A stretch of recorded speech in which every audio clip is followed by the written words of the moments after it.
اس کے اگینسٹ جو ہے وہ یوسف رضا گیلانی صاحب کو کمٹمنٹ کی ہوئی ہے کہ جی آپ وہاں ووٹ دے دیجیے, ہم وہ ووٹ آپ کو یہاں پہ دے دیں گے.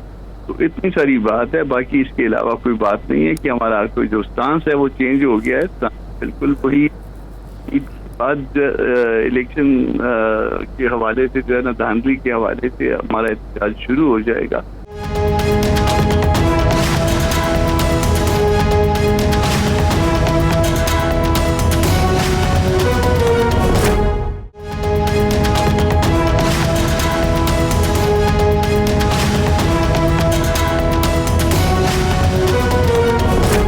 کامران مرزا صاحب کے اب اگلے جو سینٹ کے الیکشن ہو رہے ہیں 2 اپریل کو, اس میں بھی آپ سیٹ ایڈجسٹمنٹ تو سب پارٹیوں سے کر سکتے ہیں, لیکن رہیں گے آپ اپوزیشن کا حصہ اور اپوزیشن ہی کریں گے, اور پارلیمنٹ کے اندر اور باہر دونوں جگہ پہ بھرپور اپوزیشن ہوگی. نہ پیپلز پارٹی سے آپ کا کوئی اتفاق ہوا ہے کسی ایشو پر, نہ مسلم لیگ نون سے ہوا ہے. مارچ کا اس ایک ایشو کے جس میں کیا ایک سیٹ کے اگینسٹ سینٹ کے اوپر تو ہمارا کوئی پرابلم نہیں ہے کسی کے ساتھ. سینٹ تو جب ووٹ لے رہے ہیں آپ کو, اس کے علاوہ ہمارا کوئی نہیں مگر اپنا الگ سے تشخص رکھتے ہیں. صحیح جی ٹھیک ہے. پی ٹی آئی کے ساتھ قربتیں الیکشن کے فوری بعد ہم نے دیکھیں, اب شاید ویسی بات نہیں ہے. ایک فطری اپوزیشن کا اتحاد بننے کی بات بھی ہو رہی تھی, تو اب کیا وہ معاملہ ٹھنڈا پڑ گیا ہے؟ جے یو آئی نے اپنی حیثیت میں ہی اپوزیشن کرنی ہے؟ پی ٹی آئی والے ہمارے پاس آئے تھے, ہم نے ان کو پورا احترام دیا. دوسرے دوست رہے, نواز شریف آئے ہیں, نواز شریف صاحب آئے ہیں, پیپلز پارٹی کا ڈیلیگیشن آیا, ہم سب کو ہم نے احترام دیا. مگر اس کا مطلب یہ نہیں ہے کہ ہماری قربتیں تھیں یا کوئی ان کے ساتھ جو ہے نا وہ ہم نے کسی باتوں پہ اتفاق کر لیا تھا. ایک بات پہ اتفاق ہے ہمارا, اور اس بات پہ پاکستان کی تمام پارٹیوں کا اتفاق ہے کہ مینڈیٹ جو ہے وہ چرایا گیا ہے. کہ کوئی پنجاب میں ایگریوڈ ہے, کوئی سندھ میں ایگریوڈ ہے, کوئی بلوچستان میں ایگریوڈ ہے, کوئی صوبہ خیبر پختونخوا میں ایگریوڈ ہے. ہم 3 صوبوں میں جو نا ہمارا ایشو ہے, صوبہ خیبر پختونخوا میں, صوبہ سندھ میں, صوبہ بلوچستان میں.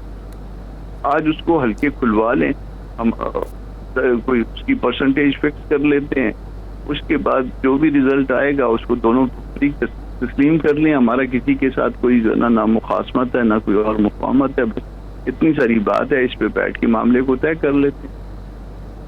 اچھا کامران صاحب, پیپلز پارٹی کے دوست یہ کہتے ہیں, وہ برملا کہتے ہیں کہ آپ کا سب سے زیادہ مینڈیٹ اگر چرایا گیا ہے تو وہ کے پی کے میں ہے, کیونکہ مولانا خود ہار گئے, ان کے صاحبزادے ہار گئے, اور بہت سارے بڑے لیڈر ہارے. احتجاج جو آپ نے کیا وہ آپ نے صرف سندھ میں کیا, تو کے پی کے میں تو آپ نے کوئی احتجاج بھی نہیں کیا, کوئی ایسا تاثر بھی نہیں دیا. تو یہ کوئی تضاد نہیں ہے کہ کے پی کے میں آپ جہاں سب سے زیادہ آپ کا مینڈیٹ چرایا جاتا ہے ان کے بقول, وہاں آپ چپ رہتے ہیں بلکہ ان سے ملاقاتیں کرتے ہیں, اور سندھ میں آپ احتجاج کرتے ہیں بھرپور قسم کا, لاڑکانہ سے سکھر تک اور سکھر سے کراچی تک؟ دیکھیے, ہم نے یہ تو نہیں کہا کہ صرف ایک میں چرایا, ہم تو کہہ رہے ہیں کہ پیپلز پارٹی نے بھی چرایا. ہم تو یہ کہہ رہے ہیں کہ بلوچستان میں بھی چوری ہوا. ہم تو یہ کہہ رہے ہیں کہ اس پیچھے لوگ ہیں وہ بھی اس میں شریک کار تھے. تو جب ہم سب کو ایکیوز کر رہے ہیں تو پھر وہ ایک جگہ پہ احتجاج کا ہونا اور ایک باقی جگہوں پہ احتجاج کا نہ ہونا, اس کی ریزن جو ہے رمضان شریف ہے. اس کی ریزن جو ہے رمضان شریف کے بعد عید ہے, عید کے بعد سب جگہ پہ آپ کو احتجاج نظر آئے گا. ویسے بھی جو ہے نا وہ سارے جو فارم 45 ہیں جب آپ دیکھ رہے ہیں تو اس میں خیبر پختونخوا بھی شامل ہے, صوبہ سندھ بھی شامل ہے, اور باقی دونوں صوبے کی ہر فارم 45 جو ہے نا وہ ٹیمپرڈ ہے. جو ایون اب لوگ اس میں ٹیمپرنگ آ رہی ہے اور وہ پکڑی جا رہی ہیں. اور بعض جگہ پہ یہ ہے کہ آپ جب ووٹوں کی کیلکولیشن کرتے ہیں تو ووٹ تو انہوں نے 236 کو انہوں نے 1236 کرنا تھا, 1000 بڑھانا تھا, مگر نیچے جو ہے نا وہ جمع تفریق میں وہ بھول گئے. یہ ساری جگہ ہر جگہ پہ یہ احتجاج ہوگا, ایون جو ہے نا پی ٹی آئی کے اگینسٹ بھی ہوگا. پیپلز پارٹی کا یہ شوق یقیناً پورا کریں گے. اچھا, پی ٹی آئی اب بھی یہ کہتی ہے کہ اپوزیشن کو دیوار سے لگایا جا رہا ہے. کیا آپ سمجھتے ہیں کہ واقعی یہ ہو رہا ہے اپوزیشن کے ساتھ ہی نئی حکومت بننے کے بعد بھی؟ دیکھیے دو مختلف طرح کی باتیں آ رہی ہیں. ایک بات میں اس سے پہلے ایک پروگرام میں تھا غریدہ بی بی کے, اس میں یہ آ رہا تھا کہ جو عمران خان کو جو ڈائٹ دی جا رہی ہے اور جو سہولیات دی گئی ہیں وہ تو دیکھ کے جو ہے نا وہ لگتا تھا کہ ہر آدمی کو پاکستان کے وہ جیل میں چلا جانا چاہیے. کہ ہفتے میں دیسی مرغی, جو ہفتے میں اتنے دن جو ہے نا وہ مٹن, اور اس مٹن بھی جو ہے نا وہ دیسی گھی میں بنا ہوا, صبح 6-7 انڈے اور وغیرہ وغیرہ. ایک طرف تو یہ ورژن ہے, اب پتہ نہیں درست ہے یا غلط ہے. دوسری طرف سے جو وہ شور و غوغا کرتے ہیں اور کہتے ہیں کہ جی ہمارے سے ملاقاتیں بند کی گئی ہیں. ملاقاتیں یقیناً جو ہے عمران خان صاحب کے ساتھ ان کے وکلا کی بھی ہونی چاہیے, ان کے غصہ کی بھی ہونی چاہیے, جو ان کے جتنے بہنیں ہیں یا باقی رشتے دار جو جیل مینول کہتا ہے آپ سے ان کے ساتھ یقیناً چلنا چاہیے. جہاں پہ وہ وائلیٹ ہوگا ہم کہیں گے غلط ہے, جہاں پہ ان کی خواتین کی ضمانتیں نہیں ہو رہی ہیں ہم کہہ رہے ہیں کہ غلط ہے. مگر یہ جو باقی چیزیں ہیں جس میں جو ہے نا وہ ان کے لیے جو ہے نا کہتے ہیں 4-5 بیرکس توڑ کے جو ہے نا ان کے لیے واکنگ پلیس بنائی گئی ہے. صبح 6-7 انڈے دیسی دیتے ہیں, باقی دن میں بھی جو ہے نا دیسی مرغی ملتی ہے یا مٹن جو ہے نا دیسی گھی میں پکا ہوا ملتا ہے. تو میرا خیال ہے کہ یہ تو پھر پاکستان کے باقی جو ہے نا لوگوں ڈسکریمنیشن ہے, زیادتی ہو رہی ہے. نہیں ابھی جو کامران صاحب یہ دونوں ورژن جو ہیں وہ گورنمنٹ کے ہیں. یہ بھی گورنمنٹ کہہ رہی ہے کہ عمران خان صاحب کو ضرورت سے زیادہ اور جیل مینول کے خلاف سہولتیں دی جا رہی ہیں, اور یہ بھی گورنمنٹ کا موقف ہے کہ جی چونکہ سیکیورٹی کے معاملات ہیں تو ہم ملاقات نہیں ہونے دیں گے. 15 دن تک سارے جیل ان کے وکلاء جو ہیں جن کے 180 کیسز ہیں ان کے خلاف, ان کے وکلاء کو بھی نہیں ملنے دیا جائے گا. وہ اگر سینٹ کے معاملے پر آپس میں مشورہ کرنا چاہتے ہیں پارٹی کے لوگ, ان کو بھی نہیں ملنے دیا جائے گا. دونوں حکومت کی طرف سے ہو رہے ہیں. تو آپ خود کیا اسیس کرتے ہیں کہ حکومت جو ہے, اور جو احتجاج ہوا اتوار کا اس دن پنجاب میں کسی کو احتجاج باہر نکلنے والوں کے ساتھ, یہ تو سب نے دیکھا ہے, تو آپ کی اپنی اسیسمنٹ کیا ہے کہ دیوار سے لگایا جا رہا ہے یا ضرورت سے زیادہ سہولتیں دی جا رہی ہیں؟ دوسری بات سراسر غلط. جو ان سے ملاقاتیں بند کی گئی ہیں, جو کچھ جاتا ہے یہ بالکل غلط. ایون جو ہے نا کوئی ہے کہ جو انٹیریئر منسٹری کی مخصوص ہے اس کی وجہ بھی عمران خان نے چاہیے, جی یہ مناسب بات جانچ کرنا کسی کا بھی جی پی ایس کرتے رہے ہیں, ہمارے ساتھ میں بھی کرتی رہی ہیں. اگر آج جی اچھا کامران صاحب ایک اور معاملہ ہے, اس پہ بھی ذرا بریف کمنٹ کر دیں. IMF کو PTI نے خط لکھا. اب عطا تارڑ صاحب نے یہ کہا ہے, اور بلکہ یہ جو کمرے توڑنے والی بات ہے اور ان کو بیرک توڑ کے بنایا گیا, یہ بھی عطا تارڑ صاحب نے کی ہے.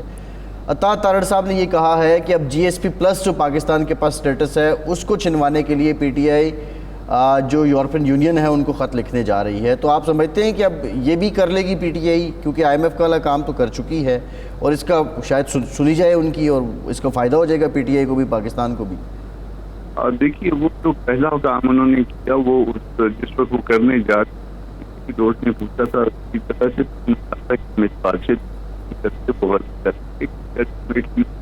جو ہے وہ پبلک کا ہوگا. پبلک پہلے ہی جو ہے مرنے تک ان کو تو گیس خریدنے کی بات کر. مگر یہ جو دوسرا خط ہے یہ بھی نہیں ملک کے مفاد کی بات ہے, وہ لوگوں کے نہیں ہونے. جی ٹھیک بہت شکریہ کامران مرتضیٰ صاحب, آپ ہمارے ساتھ موجود تھے. شاد صاحب, آج شہباز شریف صاحب بطور وزیر اعظم اور علی امین گڈا پور صاحب بطور وزیر اعلیٰ خیبر پختونخوا ملاقات ہوتی ہے, اور جو لوگ وہاں موجود تھے وہ یہ بتاتے ہیں کہ بڑی مسکراہٹوں کے تبادلے ہوئے اور بڑی گرم جوشی کے ساتھ ایک دوسرے کو استقبال کیا گیا, خیر مقدم کیا گیا. اور ایسے میں وہاں پہ محسن نقوی صاحب بھی موجود تھے, دیگر بھی چیف سیکریٹری صاحبان سے متعلق بھی کہا جا رہا ہے کہ وہ بھی موجود تھے. اور مطالبہ علی امین گنڈا پور صاحب کا یہ تھا کہ جو شہاب علی صاحب ہیں ان کو چیف سیکریٹری KPK لگا دیے جائے. عمومی طور پہ سیاسی جماعتوں کا مطالبہ ہوتا ہے کہ مرضی کا افسر لگ جائے. علی امین گنڈا پور کا صدارتی حلف برداری میں نہ آنا, وزیر اعظم کی حلف برداری میں نہ آنا, اور آج اپنی غرض کے لیے ملاقات کے لیے آ جانا, اس کو کیا سمجھا جائے کہ اب یہ جو خلیج تھی کچھ کم ہو رہی ہے, یا معمول کے حکومتی روابط کار ہیں؟ دیکھیں میں تو اس کو خوش آئند ہی قرار دوں گا. علی امین گنڈا پور اگر ایوان صدر نہیں گئے یا وزیر اعظم کی حلف برداری میں شریک نہیں ہوئے تو وہ ان کا ایک سیاسی فیصلہ تھا. اب وہ وزیر اعلیٰ کے طور پر انتظامی فیصلہ ان کا یہ ہے کہ جی وزیر اعظم سے تعلقات کار رکھے جائیں گے. وفاقی حکومت سے تعلقات کار رکھنا ان کی مجبوری ہے، اور یہ صوبے کے مفاد میں بھی ہے اور وفاق کے مفاد میں بھی ہے. یہ صرف صوبے کا ایشو نہیں ہے. دیکھیں ماضی میں کچھ غلط روایات قائم ہوئیں. مثال کے طور پر 88 میں جب محترمہ بینظیر بھٹو صاحبہ کی وزارت عظمیٰ کا دور تھا، وزیر اعظم تھیں وہ، اور میاں نواز شریف صاحب پنجاب میں وزیر اعلیٰ تھے، تو ان کے درمیان ٹھن گئی، اور وہ ایسا ہوا کہ ایک موقع پر نواز شریف صاحب کو وزیر اعلیٰ پنجاب کو زج کرنے کے لیے 4 افسروں کا تبادلہ کر دیا گیا.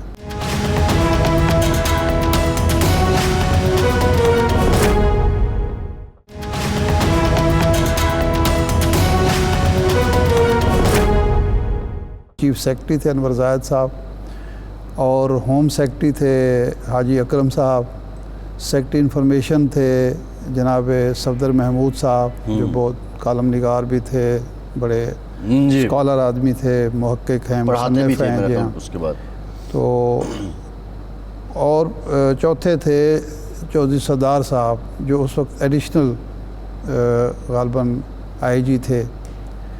تو ان کا تبادلہ کر دیا گیا. ان 4 افسروں نے جانے سے انکار کر دیا وزیر اعلیٰ کے کہنے پر، اور ایک محاذ ہوئی، تلخی ہوئی، پھر جا کے کہیں تھوڑا بہت سیٹلمنٹ ہوئی. 3 افسر تو پھر چلے گئے چپ کر کے. تو یہ کام اب نہیں ہونا چاہیے. اگر چیف ایگزیکٹو جو صوبے کا ہے وہ چاہتا ہے کہ وہاں چیف سیکرٹری ایسا ہو جن کے ساتھ اس کی اچھی نبتی ہو تو یہ اس کا حق ہے. اگر چیف سیکرٹری آپ ان کی مرضی کا نہیں لگائیں گے تو اس کا صاف مطلب یہ ہوگا کہ مرکز نہیں چاہتا کہ سیاسی پہلو اس ملاقات کا کیا ہے امپورٹنٹ بات یہ ہے. اس کا مطلب یہ ہوگا کہ وفاق نہیں چاہتا کہ صوبے کے معاملات خوش اسلوبی سے چلیں. ایک بات. دوسری بات یہ ہے کہ جناب گنڈا پور صاحب کو، علی امین گنڈا پور صاحب کو بھی جس افسر کا نام دینا ہے وہ یہ نہ سمجھا جائے کہ وہ ان کا کوئی چہتا ہے، بلکہ اس کی قابلیت، اہلیت، صلاحیت ہونی چاہیے، اور مرکز اس سے اگر بہتر افسر ان کو دیتا ہے جو ان کے لیے مشکلات پیدا نہیں کرتا تو وہ بھی قبول کرنا چاہیے. یہ 2 طرفہ بات ہے. سیاسی اہمیت اس کی یہ ہے کہ یہ صوبہ اور مرکز کہ تعلقات کار اگر بہتر ہوتے ہیں تو یہ بالآخر پی ٹی آئی یا سنی اتحاد کونسل کہنا چاہیے اور حکمران اتحاد کے درمیان پل کا کردار بھی ادا کر سکتا ہے یہ صوبہ اور صوبائی وزیر اعلیٰ، جی اگر وہ چاہے اور اگر مرکز بھی چاہے تو. شاہ صاحب بڑی امپورٹنٹ بات آپ نے کی ہے. لیکن جناب کو اس میٹنگ میں بٹھایا گیا ہے تو مسلم لیگ نون اور پیپلز پارٹی کے درمیان تو وہ پول کا کردار ادا کرتے رہے ہیں، تو کیا اب پی ٹی آئی اور مسلم لیگ کے درمیان بھی وہ پول بن سکتے ہیں یا میاں صاحب کی نگرانی ہو رہی ہے؟ یہ اب کچھ نہیں. یہ شاہ صاحب جو آپ بات کر رہے ہیں امپورٹنٹ بات یہ ہے کہ کے پی کے کی ہم بات کریں تو ماضی میں بھی یہ نعرہ پرویز خٹک نے بھی لگایا کہ ہم بجلی بند کر دیں گے، ہمارے پیسے دو. یہ نعروں کی حد تک تو باتیں ٹھیک ہیں، لیکن جو اصل چیلنجز ہیں کے پی کے کو اگر پیسے بنتے ہیں وفاق کو دینے بھی چاہیے، لیکن وفاق کا ایک بہت بڑا یہ ہے تقاضا کہ بھئی اپنے پاس ہی پیسے نہیں ہیں. دوسرا اوور ڈرافٹ آپ چل رہے ہیں. تیسری امپورٹنٹ بات یہ ہے کہ یہ قومی فیصلہ تھا جو اضلاع ضم کیے گئے تھے کے پی کے میں، وہاں پہ ابھی تک ریسٹرکچرنگ اور ری ہیبلیٹیشن اور ری بلڈنگ کچھ بھی نہیں ہو سکا. پولیس افسر یا بیوروکریسی کے بیٹھنے کے دفتر تک وہاں موجود نہیں ہیں. تو یہ چیلنجز ہیں اصل. دیکھیں ایک ہے وفاق کا صوبے کو گرانٹ دینا، اس پہ تو یہ بہانہ بنایا جا سکتا ہے کہ جناب ہم اس لیے نہیں دے پا رہے کہ ہمارے پاس وسائل کی کمی ہے. لیکن جو بجلی کی آپ لے رہے ہیں، جو اس کی رائلٹی بنتی ہے، وہ تو اس کا حق ہے، وہ خیرات تو نہیں ہے، گرانٹ یا امداد تو نہیں ہے نا، وہ تو آپ کو دینی پڑے گی. آپ کے پاس وسائل کیوں نہیں؟ کیا آپ بل نہیں لے رہے لوگوں سے؟ جو بجلی آپ فروخت کر رہے ہیں اس کا تو بل پورا لوگ اسے لے رہے ہیں نا. تو اس میں تو اگر آپ نہیں دیں گے تو اس سے یہی سمجھا جائے گا کہ شاید آپ چاہتے ہی نہیں ہیں کہ صوبہ ترقی خوشحالی کی طرف گامزن ہو سکے. اس میں رکاوٹ نہیں ہونی چاہیے, جو بنتی ہے وہ دینی چاہیے. ماضی میں اگر نہیں دی گئی تو وہ بھی غلط ہوا ہے. اگر کسی حکومت نے صوبے کو نہیں دیا تو اس کا مطلب ہے اس نے اپنا فرض ادا نہیں کیا. اب کے پی کے کی ایک بلوچستان اور کے پی کے دونوں کی ایک مخصوص حیثیت ہے, انفرادیت ہے, جس کو مد نظر رکھنا پڑے گا. فاٹا کے ادغام کے بعد بہت بڑی ذمہ داری صوبائی حکومت پر بھی آ گئی ہے, لیکن وفاقی حکومت پر بھی آ گئی ہے. اب اس مرجر کو جائز ثابت کرنا, مفید ثابت کرنا, درست ثابت کرنا وفاقی حکومت کی ذمہ داری. اس نے مرجر کیا ہے نا, تو اس کو یہ ثابت کرنا پڑے گا کہ جناب یہ جو ادغام کا فیصلہ ہے یہ درست فیصلہ ہے. جی, ہر لحاظ سے یہ قومی مفاد میں ہے, لیکن اس کے جو تقاضے ہیں وہ بھی پورے کرنے پڑیں گے. اور صوبوں کو بھی, یہ صرف صوبے کے پی کے کی نہیں, باقی صوبوں کو بھی اب یہ سوچنا ہوگا کہ جو وسائل مرکز ان کو دیتا ہے وہ عیش و عشرت کے لیے نہیں ہوتے, وہ فضول خرچی کے لیے نہیں ہوتے, وہ بلڈنگیں بنانے اور مراعات سمیٹنے کے لیے نہیں ہوتے, وہ اس صوبے کے عوام کی فلاح و بہبود کے لیے ہوتے ہیں. اس صوبے کے عوام کا یہ حق ہے کہ جو وسائل آ رہے ہیں وہ ان پر خرچ ہوں, وہ نہ عوامی نمائندے کی جیبوں میں چلے جائیں, نہ وزیروں مشیروں وزیر اعلیٰ کی مراعات پر خرچ ہو جائیں. جی, اور لوگ دیکھتے اچھا ارشاد صاحب, امپورٹنٹ بات یہ بھی ہے کہ بطور وزیر اعلیٰ علی امین گنڈاپور صاحب جب آئے ہیں وزیر اعظم پاکستان کے پاس, تو یہ تو تسلیم کر لیا گیا کہ وہ مینڈیٹ کی جو بات ہو رہی ہے, چوری ہوا فلاں ہوگا, وزیر اعظم شہباز شریف صاحب ہی ہیں اور انہی کے ساتھ ہم نے بیٹھنا ہے, تو وہ سیاسی باتیں ہی رہ جائیں گی. نہیں, دیکھیں یہ دو چیزیں الگ الگ ہوتی ہیں. ایک ہے ڈیفیکٹو اور ڈیجورو کی بحث. ڈیفیکٹو اور ڈیجورو کی بحث یہ چلتی رہتی ہے, لیکن جس کے پاس اقتدار ہے, ایک کا وزیر اعظم ہونا, جی وہ تو ہے. اب اس سے یہ آپ ثابت نہ کریں نا کہ دھاندلی نہیں ہوئی یا ان کا کلیم ختم ہو گیا. نہیں, کلیم ان کا اپنی جگہ, یہ ثابت ہونا یہی بات کر رہا ہوں نا کہ یہ کلیم ختم نہیں ہوتا ہے اس سے. اور یہ اچھی بات ہے کہ بجائے اس کے کہ آپ آپ کا جو سیاسی موقف ہے اس کو بنیاد بنا کر کٹی کر کے بیٹھ جائیں, یہ بالکل ٹھیک, اور صوبے کے عوام کی حق تلفی ہو یا مرکز اور صوبوں کے درمیان تعلقات کار خراب ہوں, یہ مناسب رویہ نہیں ہے. بالکل ٹھیک. ایک یہ ہے کہ آپ اپنے سیاسی موقف پر قائم رہتے ہوئے تعلقات کار بنائیں عوام کے مفاد میں, صوبے کے مفاد میں, ملک کے مفاد میں, وفاق کے مفاد میں. یہ دونوں کی ذمہ داری ہے. آپ نے جب حلف اٹھا لیا تو اس کے بعد آپ پر ذمہ داری اب دوہری ہے. آپ صرف ایک سیاسی جماعت کے نمائندے نہیں ہیں, آپ اس صوبے کے عوام کے نمائندے ہیں جس میں آپ کے حامی بھی ہیں, آپ کے مخالف بھی ہیں, آپ کے ووٹر بھی ہیں, آپ کے سپورٹر بھی ہیں, اور آپ کے خلاف دوسری جماعتوں کے ووٹر سپورٹر بھی ہیں. تو صوبے کا مفاد, عوام کا مفاد, ملک کا مفاد جو ہے وہ حاوی ہے. اس کے لیے آپ ایک قدم پیچھے ہٹے ہیں اپنے سیاسی موقف سے. پیچھے نہیں, میں نہیں سمجھتا کہ اس سے پیچھے ہٹے ہیں. جی, یا آپ لچک دکھا رہے ہیں. جب دیکھیں نا, جب حکومت تھی پی ٹی آئی کی تو مراد علی شاہ صاحب اجلاسوں میں شریک نہیں ہوتے تھے. اوبویسلی ہوتے تھے نا, لیکن ان کی وہ اتنی ہارڈ لائن نہیں تھی نا ارشاد صاحب, میں بیٹھوں گا نہیں, وہ تو کہتے تھے کہ یہ فلاں ہیں, یہ فلاں ہیں. سلیکٹڈ کہتے تھے نا, بلاول صاحب سلیکٹڈ کہتے تھے نا, بالکل کہتے تھے. تو سلیکٹڈ وزیر اعظم کے ساتھ وہ بیٹھتے تھے, جی, سارے معاملات میں وہ شریک ہوتے تھے.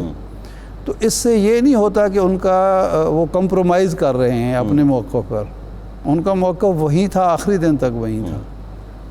اب اسمبلی میں مولانا فضل الرحمان صاحب آ گئے ہیں, ان کے لوگوں نے حلف اٹھا لیا ہے, تو اس کا مطلب یہ نہیں کہ وہ اپنے موقف سے دستبردار ہو گئے. یہ ایک دوسرے کو تانے کے لیے تو بات استعمال کی جا سکتی ہے, ایک دوسرے پوائنٹ سکورنگ کے لیے تو باتیں کی جا سکتی ہیں. حقیقتاً ایسا نہیں ہے. حقیقت یہ ہے کہ اس وقت وزیر اعظم ہاؤس میں میاں شہباز شریف صاحب بیٹھے ہوئے ہیں,